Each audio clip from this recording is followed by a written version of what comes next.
அன்பு வணக்கம். திருமூலர் சொல்லியதுபோல், மனமது செம்மையானால் மந்திரம் ஜபிக்க தேவையில்லை.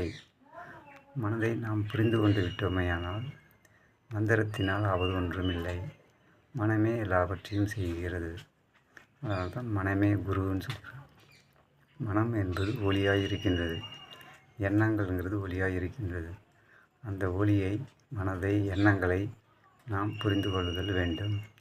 புரிந்து கொண்டு விட்டோமேனால் எல்லாமும் நம்மளுக்கு சாதாரண விஷயமாய் ஆகிவிடும். மனமது செம்மையானால் மந்திரம் ஜபிக்க தேவையில்லை. மனம் செம்மையாவிட்டால் மந்திரம் தேவையில்லை. மனமே எல்லாவற்றையும் செய்து விடுகிறது. இதற்கு காரணம் ஆழ்மனம். நம்முடைய எண்ணங்கள் ஒன்றாக இருந்தால் எல்லாவற்றிலும் வெற்றி கிடைக்கும். மனமது செம்மையானால் மந்திரம் ஜபிக்க தேவையில்லை. வாசியை உயர்த்த வேண்டியதில்லை அப்படின்னு. அதாவது காற்று, உடலினி காற்று, மூச்சு காற்று நம்ம மூளையை நோக்கி செல்லும். அந்த காற்றை உயர்த்த வேண்டிய அவசியம் இல்லை. அதுவாகவே ஏறும். நமக்கு தேவையானதை புரிந்து கொள்ளும் ஆற்றல் வந்துவிடும். அந்த காற்றானது மூளைக்குள் சென்று மனோன்மணியத்தை சென்றடையும். அப்பொழுது உங்களுக்கு எல்லா விஷயங்களும், எல்லாத்தையும் பற்றிய அறிவு உங்களுக்கு தானாகவே கிடைக்கும்.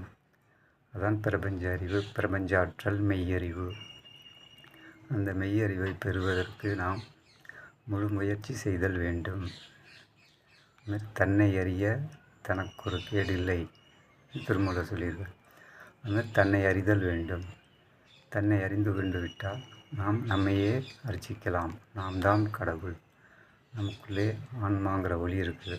ஆன்மா ஒளி தான். அதற்குள்ளே அறிவாகி இறைவன் இருக்கின்றான். அதான் சுத்த அறிவை சிவம்னு சொல்லியிருக்கான். அறிவு தான் எல்லாவற்றையும் செய்து கொண்டிருக்கு. அந்த ஒளியில் என்ன இருக்குன்னா அறிவு தான் இருக்கிறது. அதுதான் அறிவே சிவம்னு சொல்லியிருக்காங்க. அன்பே சிவம், அறிவே சிவம்னு சொல்லியிருக்காங்க. வள்ளலார் சொல்லியிருக்கார், இயற்கை உண்மை கடவுள் அப்படின்னு வள்ளலார் சொல்லியிருக்கார். அந்த அறிவு தான் பரிபூரண அறிவு, முழுமையான அறிவு. அந்த முழுமையான அறிவு எப்படின்னா ஒளியாக இருக்கின்றது. நம்முடைய ஆன்மாவை அதுதான் இயக்கி கொண்டிருக்கிறது.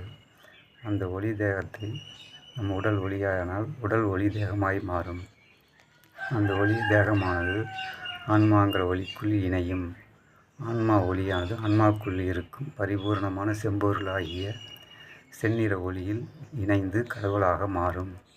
இதுதான் இறை ஒளி. நாளை மறுநாள் பூசத்தன்று ஒளியின் ஆற்றல் அதிகமாக இருக்கும்.